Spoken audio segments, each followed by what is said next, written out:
Good evening, I'm John Batchelor. This is The John Batchelor Show. Pakistan, the borderland between Pakistan and Afghanistan, the northwest provinces, the tribal areas. The Pakistani Taliban, they have a local name, but we call them correctly to make the distinction between the Pakistani Taliban and the Afghanistan Taliban that's at war with ISAF, are claiming that they sent a complex attack, 100 fighters, including bomb vest wearing fighters, to attack a prison for a mass prison break. This is in the northwest provinces. Right now, we go to Islamabad. The Afghanistan-Pakistan correspondent for Reuters, early in the morning in Islamabad, Katharine Houreld.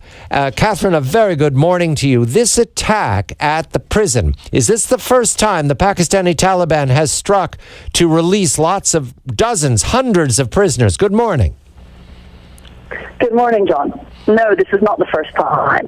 Last year, the Taliban attacked a prison in Banu and freed nearly 400 prisoners, and they freed about 250 this time.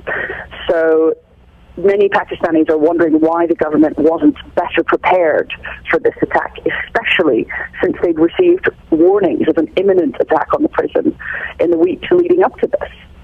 You mention in the story in Reuters that the attack was masterminded by a man named Adnan Rashid, who is a Taliban commander who was freed last year in a prison break. So this is a famous outlaw. Rashid is famous throughout Pakistan?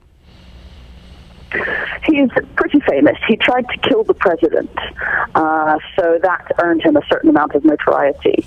And if he is truly the mastermind behind this prison break, then that will have got him a lot more attention from the Pakistani authorities as well. Fascinating details we're learning about the prison break. The Taliban got inside and they had either a megaphone or a loudspeaker, and they called out the names of their allies, their other Taliban, and they would raise their hand, in the jail cell? They would, here I am, and then they would go and open them up and bring them out. Is that correct?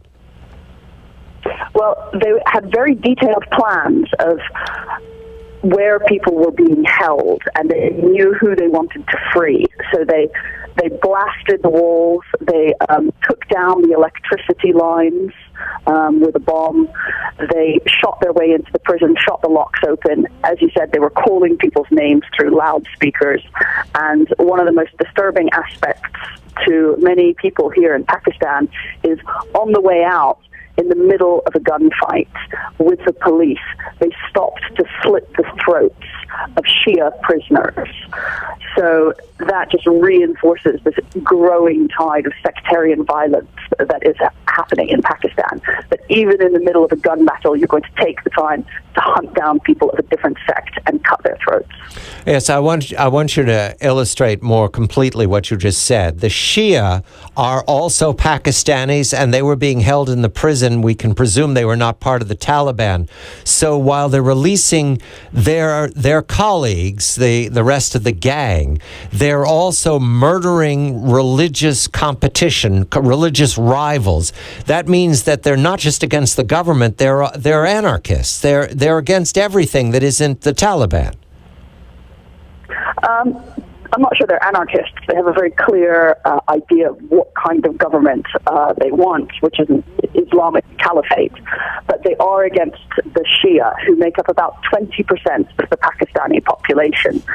And sectarian groups like Lashkar-e-Jhangvi also had operatives in the jail. They were also freed. And LEJ has mounted numerous attacks in Pakistan this year that have killed Shia civilians. They've hunted down Shia children on their way to school with their parents and shot them. Shia doctors. They've bombed. They've made several bombs in Quetta, which have killed nearly 200 civilians. So this is a serious and rising problem in Pakistan.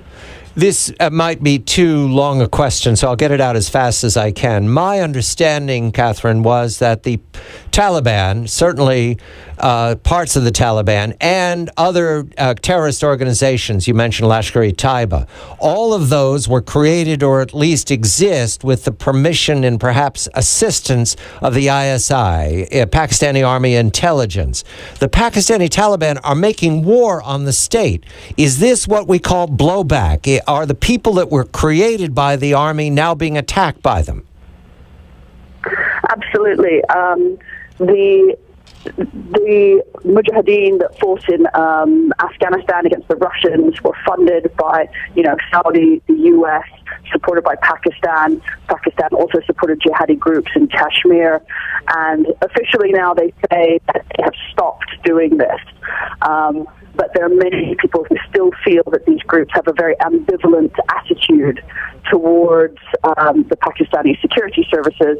And it's also recognized that not everybody in the government and not everybody in the security services agrees with each other or pursues the same policy as well. So yes, they are being attacked by many of these groups, some of which have received substantial support from the state in the past. We've talked much of the Pashtuns who occupy this borderland between the two states these last years. The Pashtuns dominate Afghanistan. Do we believe the attackers on this prison or the prisoners inside were not only Taliban but were Pashtun? Probably most of them were. Probably not all of them. The Pashtuns do provide the sort of backbone of the fighting force of the Taliban, but they have people from other ethnic groups in there as well. Do you regard this, or is this regarded in Islamabad as an attack on the government, as a blow to the state? It has a new president. It's going through turmoil in Islamabad. The prosecution of Musharraf, for example, being accused of having participated or not helped Mrs. Bhutto in the assassination. Is this prison seen as a blow to the new government? Absolutely. And the question is, why, if they were given repeated and urgent warnings leading up to the attack, why they weren't able to better secure the prison, especially knowing that such an attack had been carried out before. Every time we have a mass bombing, we have a high-profile kidnapping, we have a prison break like this, people wring their hands and say, why couldn't this have been prevented? So the state here really needs to rethink and present a comprehensive security strategy, and they have not yet done that. Last detail, Katharine. I'm speaking to Katharine Houreld of Reuters. She's Afghanistan-Pakistan for Reuters. She is in Islamabad this morning. Going back to my youth, Vietnam, when there were prison breaks, or we could name other revolutionary states. Baghdad, for example, recently had a prison break at Abu Ghraib. There's always the suggestion that this was an inside job, that they didn't just blow their way in, that there were guards or executives, governance helping them. Is that mentioned in Islamabad, that this could not have happened without the help of insiders? Well, that's always a suggestion here. We haven't seen any proof of it yet, but we have seen plenty of evidence that warnings were not adequately taken seriously, that there was only 70 guards on duty when there was meant to be more than 200. The extent of collusion, if there was collusion, was unclear, but they have appointed a committee to investigate and find out. The question is, can they learn from those lessons? At least 250, maybe more, broken out of a jail. This is in the northwest provinces. This is the Pakistani Taliban making war on Pakistan, on the state. Katharine Houreld for Reuters in Islamabad. I'm John Batchelor. This is The John Batchelor Show.